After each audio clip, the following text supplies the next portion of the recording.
नमस्कार, मी डॉक्टर पवन वाखारे. आज आपण पिडल इडिमा किंवा सूज इडिमा याबद्दल जाणून घेणार आहोत. सूज केव्हा येते तर शरीरामध्ये जर तुमच्या 5 लिटरपेक्षा जास्त एक्सेस पाणी जमा झालं असेल तर सूज यायला चालू होते.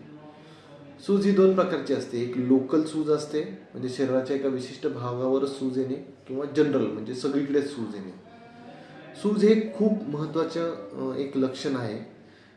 कधी कधी एखाद्या सिंपल आजारापासून खूप मोठ्या कॉम्प्लिकेटेड आजारापर्यंत जाऊ शकते ही सूज.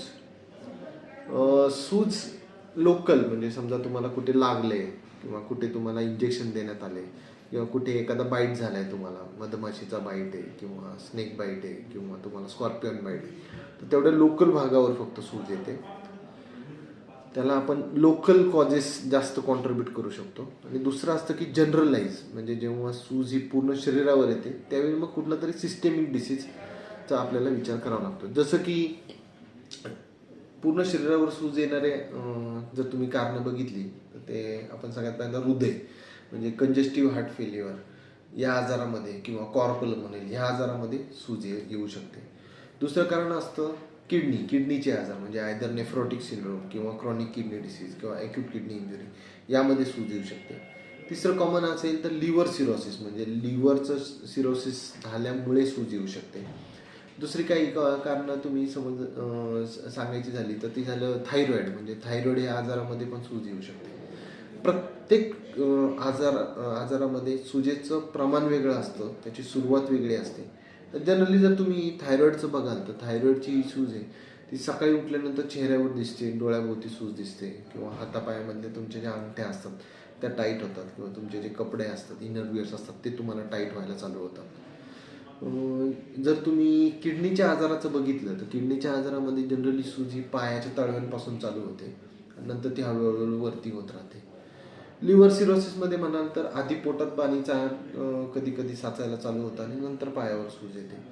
हृदयाच्या आजाराची सूज ओळखण्याचं एक लक्षण म्हणजे की जर तुम्हाला चालल्यावर, किंवा काही एक्झर्शन, किंवा जर तुम्ही जिने चढत असाल आणि त्यावेळी तुम्हाला दम लागत असेल, आणि त्यावेळी जर तुम्हाला सूज येत असेल, किंवा त्यानंतर तुम्हाला सूज चालू झालेली असेल, तर मग ते एक स्पेसिफिक कार्डियक आजार म्हणजे हृदयाच्या आजाराचं ते एक लक्षण असू शकतं. किंवा हृदयाच्या आजारामध्ये दुसरं एक आहे की जर तुम्हाला ऑर्थोपनिया किंवा PND, म्हणजे जर तुम्हाला झोपल्यानंतर छातीवर दम लागल्यासारखं, छातीवर दाब येऊन दम लागल्यासारखं होत असेल, किंवा मग रात्री झोपल्यानंतर 2-3 तासांनी उठून एअर हंगर, किंवा तुम्हाला दम लागतोय, मग खिडकीमध्ये जाऊन तुम्ही थांबले, मग जास्त तुम्ही श्वासोच्छ्वास जोरात घेतला आणि तर तुम्हाला चांगलं वाटत असेल, तर त्याला PND पॅराक्सिमल नॉक्टर्नल डिस्निया असा समजलं जातं, आणि ते एक हृदयाच्या रोगाचं लक्षण असू शकतं. आता आपण बघूया की जे तुमचे डॉक्टर्स आहेत ते जनरली तुम्ही जेव्हा त्यांच्याकडे सूज येते म्हणून या कारणासाठी गेल्यानंतर ते रोगनिदान कसं करतात, तर काही ब्लड टेस्ट असतात, काही युरिन टेस्ट असतात, आणि काही इमेजिंगच्या टेस्ट असतात.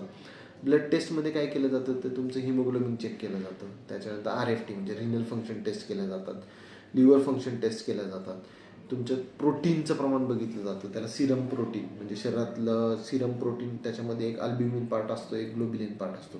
जर तुमचं अल्ब्युमिन कमी झालेलं असेल, प्रोटीनचं प्रमाण कमी झालेलं असेल, तर तरीही तुमच्या अंगावर सूज येऊ शकते, आणि मग तुम्हाला त्या पद्धतीने ती तपासणी केल्यानंतर त्या आजाराचं लक्षण येऊ शकतं. नेक्स्ट टेस्ट ही डॉक्टर जे सांगतात ते युरिन फॉर 24 आवर प्रोटीन. ही टेस्ट जनरली किडनी आजारामध्ये सांगितली जाते, आणि जर 24 आवर प्रोटीनमध्ये 3 ग्रॅमपेक्षा जास्त प्रोटीन लॉस जर होत असेल तर त्याला नेफ्रोटिक सिंड्रोम समजलं जातं, आणि मग तो जरा गंभीर स्वरूपाचा आजार असतो, आणि मग अशा वेळी तुम्ही जवळच्या किडनी विकार तज्ञाकडे जाऊन लगेच ट्रीटमेंट घेणं गरजेचं असतं.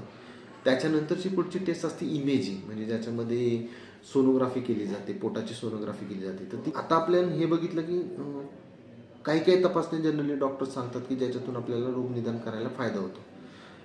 आता तुम्ही म्हणाल की पुढचं काय आहे, तर सुजेची ट्रीटमेंट काय आहे, तर मी सांगेल की सुजेची ट्रीटमेंट करण्यापेक्षा सूज ज्या आजारामुळे आलेली आहे त्याची ट्रीटमेंट घेणं जास्त गरजेचं आहे. म्हणजे जसं मी माझ्या बहुतेक पेशंट्सला मी नेहमी उदाहरण देत असतो की तापाची ट्रीटमेंट घेत नाही आपण, तर ताप कशामुळे येतोय, dengue, malaria, chikungunya, typhoid, TB, corona, ह्याची तुम्हाला ट्रीटमेंट घ्यावी लागते, तेव्हा तुमचा ताप जातो.